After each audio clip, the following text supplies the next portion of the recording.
Greetings, friends. Jesse here. You've all heard at least once in your life that you need to love yourself before you can love another. If not, allow me to be the first to say it. You need to love yourself before you can truly, authentically love another. Otherwise, it would be something other than love.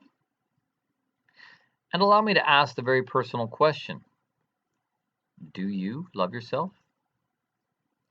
It's an easy question for me to ask, but is it an easy question for you to answer? And has anyone ever gone on to explain how to love yourself, what self love looks like, and then once you've learned that, how to love another? Love is an art. And love is a science, too. Yes, science. If love is a real thing and a part of the universe, which evidently it is, just as consciousness evidently is part of the universe, you need to be conscious to be listening to this, then we must be able to approach to understand this thing called love and get to know more about it. To know is the very root of the word science. Don't worry, this is not just a nerdy science class on love. It's that and more. It's a doorway and invitation to the school of love. Where is the school of love, you ask? The school of life is the school of love, and you're in it upon one condition. The condition? That you choose to be. You see, the school of love is in session all the time, but you're not necessarily enrolled in it, at least not consciously, to learn the lessons, take the tests, and get the corrections, unless you willingly raised your hand and said yes. Yes to the schooling of love. Then it's a free will gesture on your part. You're enrolled, and your education in the lessons of love is on. So back to the art and science of love. How does anyone know if they're really in love or not? What is real love? How does anyone know if they're really being a loving person or not? Maybe it's just a trick the ego plays, doing its clever thing, and you're just fooling yourself, priding yourself on being a loving person. But are there perhaps underlying or even unconscious motives behind your actions? Good question, eh? Maybe even an uncomfortable question, which makes it a good question. If love were so easy, why wouldn't more people be doing it? Why wouldn't more people be in it? Wouldn't the world be a more loving place? What are the blocks to loving? Are they inside ourselves or outside of ourselves? How do we identify blocks to loving? How do we overcome them? I'd like to ask everyone, on a scale of 0 to 100, how would you rate your capacity for love? What's the first number that pops into your head? Unless it's 100%, there's room for improvement. Room to improve your love quotient. I want to love more. I want to be loved more. Do you want to love and be loved more? Do you want to see a world where more and more people are living in their hearts as well as their heads, living in love? How do we get there? How do we not get there? Why are we not there? I mentioned the ego a moment ago. One of the most fascinating things about this class is the study of the human ego. The word ego is one of those words, like love, that gets thrown around a lot, but very few people really understand what exactly they're talking about when it comes to the ego. It's confusing, and it causes confusion, and people are disempowered as a result. I ask you, is the ego good or is it bad? Is it something I want or don't want? Do we want to build our ego or eliminate it? Do I get to keep my ego at the end of my life?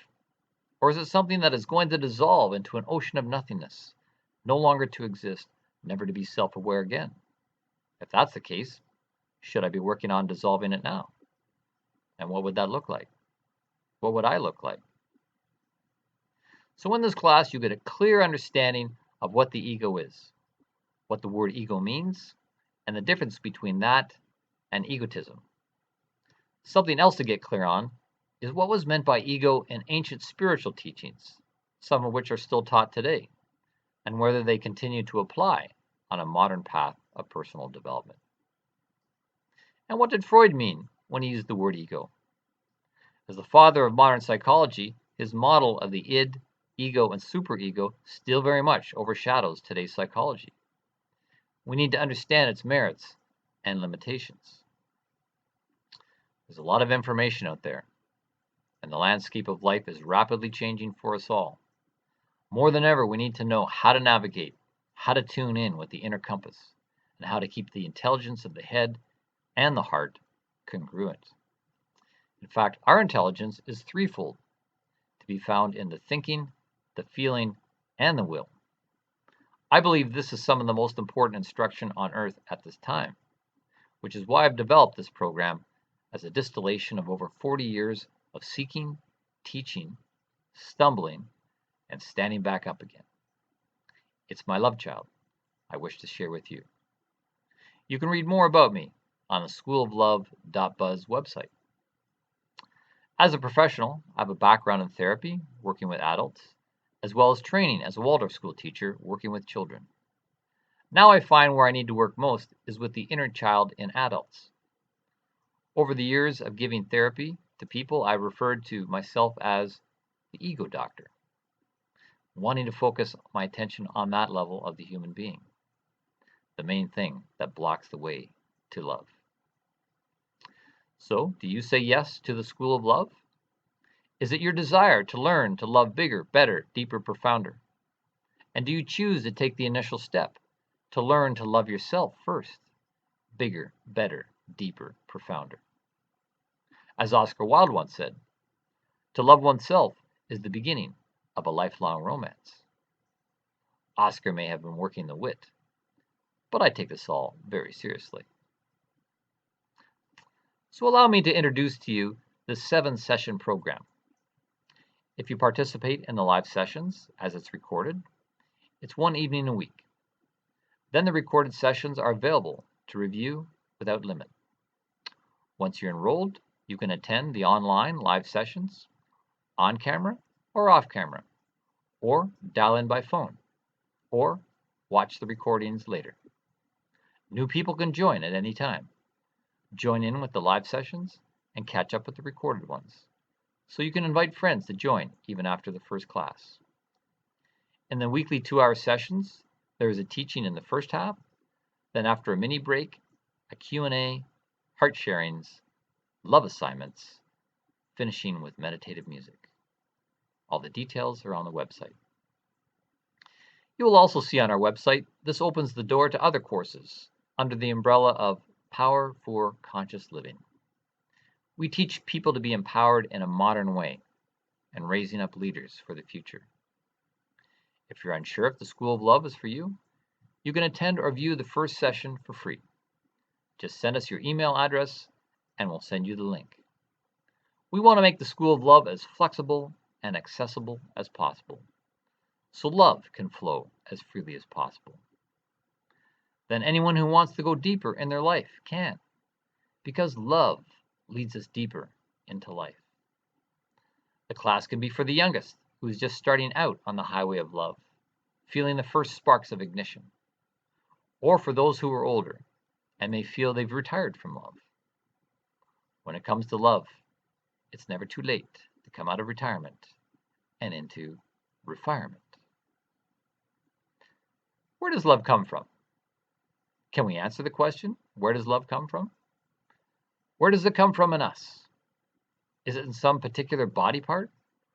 Or is it like electricity, an invisible element in the universe, a power we can tap and use for evolutionary purposes? Where does love fit into the mystery of life? These are extremely important questions humanity needs to be asking if we are to raise the bar on Earth. Is there anything more important? Is there anything more important right now? Can our exploration of the power of love have an impact on the physical, chemical, and biological factors of life, and other factors, political, economic, environmental, impact the future, the future of generations to follow. Some have said in the past, and still say today, that love is the most important thing of all. Even more important than knowledge. Yes, even more important than knowledge itself. Is this true? Maybe yes, maybe no. I would like to say that what is needed today is a greater knowledge of love. Acquiring a working knowledge of love. Going deeper in understanding and practicing love. The art and science of love. And this is an invitation for making love the leading edge. Learn it, live it, get it, give it. And please share this video with others who you would like to love more. We hope to see you all inside the School of Love.buzz.